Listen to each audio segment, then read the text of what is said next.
তো হ্যালো বন্ধুরা, একটা নতুন ভিডিও চলে আসলাম। তো আমার লালদম পেঁয়াজ দুটি, তো লালদম পেঁয়াজ দুটি দেখো,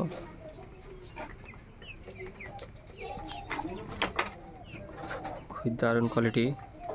কালেকশনটা দেখো। তো যারা কবুতর চেনেও, নতুন কিছু বলতে হবে না।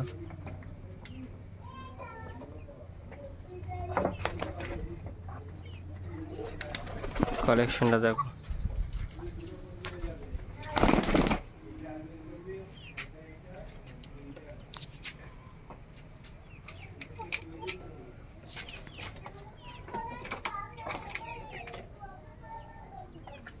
তো চলো ভিডিওটি রেসপন্স শর্ট করলাম। তো নেক্সট ভিডিও নিয়ে তোমাদের সামনে চলে আসবো অন্য কিছু পেয়ার নিয়ে।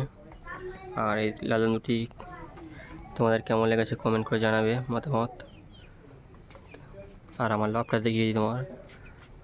এই আমার লাভটে কালো জিরা আছে, আর এদিকে লক্কা এদিকে বসে আছে। তো আরেকবার দুটি তোমার লালদম পেঁয়াজ দুটি দেখিয়ে দিই।